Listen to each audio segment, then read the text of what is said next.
It can be hard to listen to, and we might not like to hear about the miseries of Job.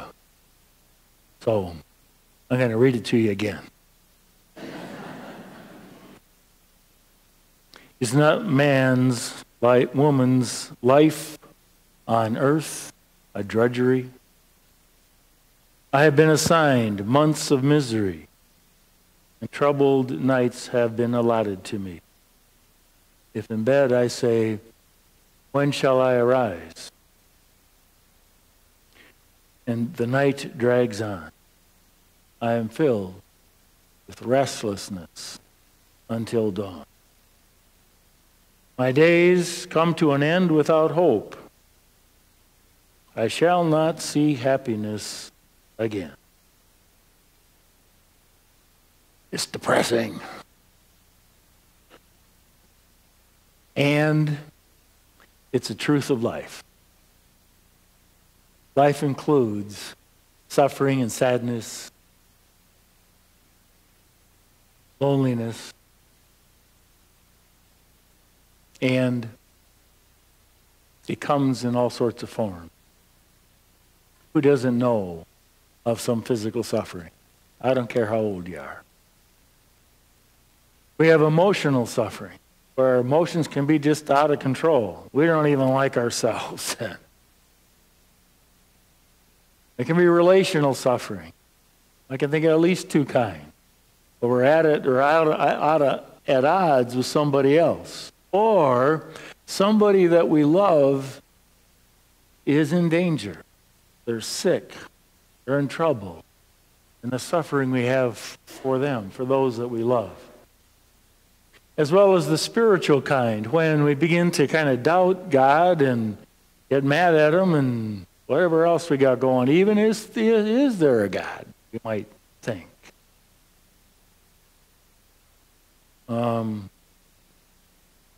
And in the midst of that, I don't believe that God sends it to us. I think you need to suffer a little bit now. I'll send something your way. Thank you very much. Because there is not one example I can find in the gospel where Jesus inflicts suffering and pain on somebody else. If you can find it, let me know. But I haven't found it. As we heard in the gospel today, He comes to heal. He comes to cast out what possesses us. That's who Jesus Christ is, and He is the face of God. So, it's not coming from God. However, Jesus does say something like this, that you must carry your cross, but that's a far cry from laying it on our shoulders, isn't it?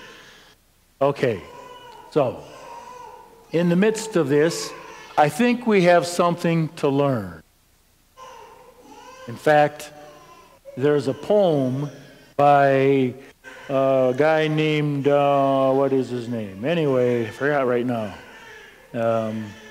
But in that poem, it's a poem about fever. All right?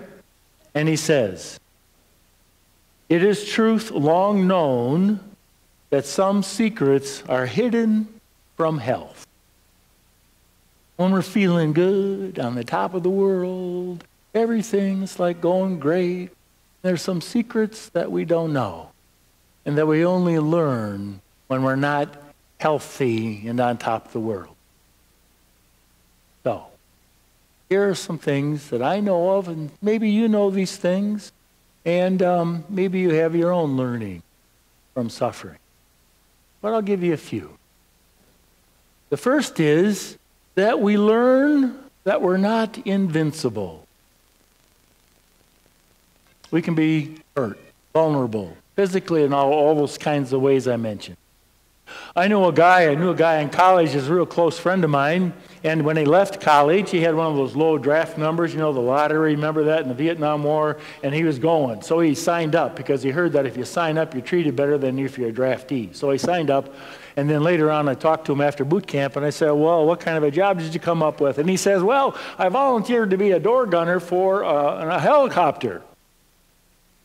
And I said, do you realize that the average life expectancy in the air for a door gunner is about 90 seconds?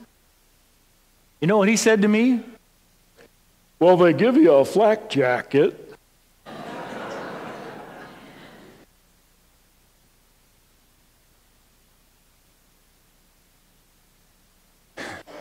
The myth of invincibility, it's not there. We're all invincible.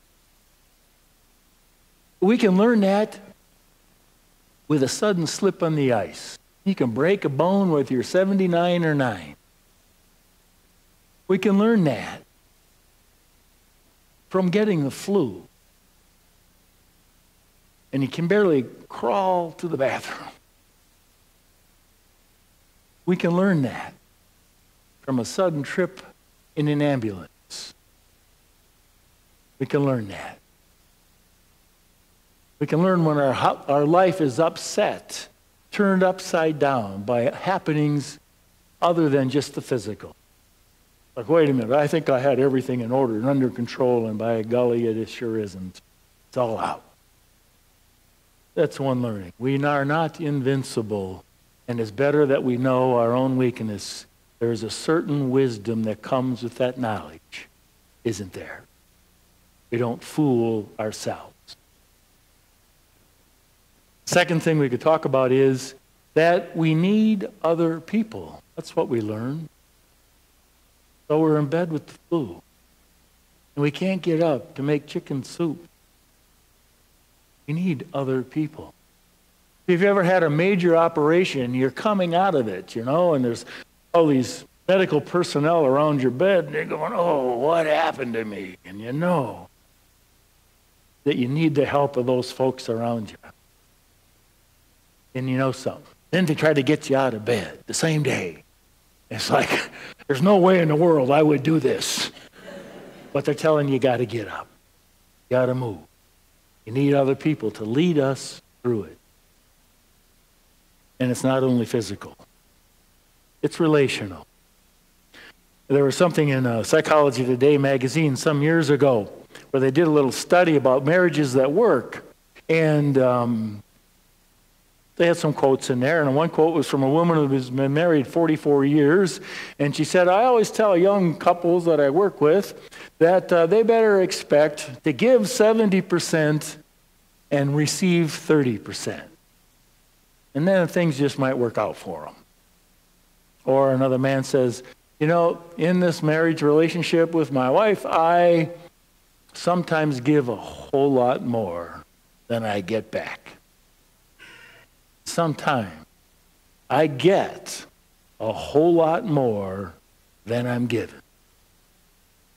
And over the long haul, things kind of even out a little. But without it, I know it wouldn't work.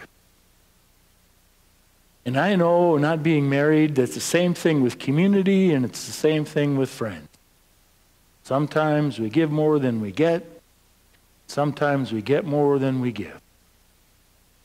And in the midst of it, hopefully, we learn that we need one another and will burn fewer bridges. You get my meaning? A third thing I learned is about God. Back to this poem. John Updike's the guy, by the way. In this poem, Fever, he says, I have brought back a good message from the land of 102 degrees. God exists. Now, when you're in the midst of their suffering and it's really going badly, it's easy to say, to get mad at God, that God's responsible for all of this, and I already dealt with that earlier. We could see God as the enemy, as the foe.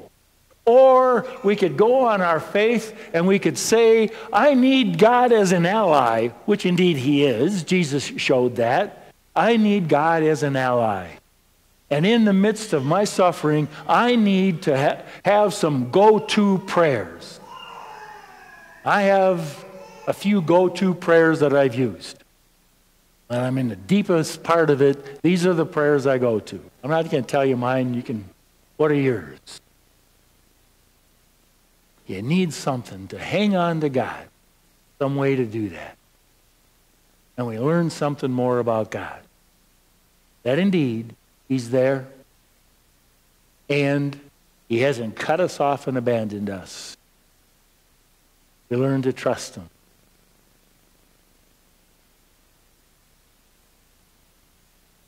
I don't know what your learnings are from your own sufferings, from your own misery, if you're like Job.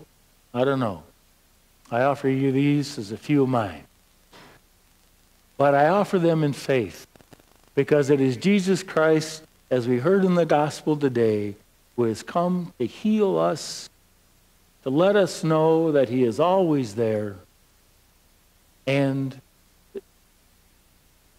He comes to bring us to life.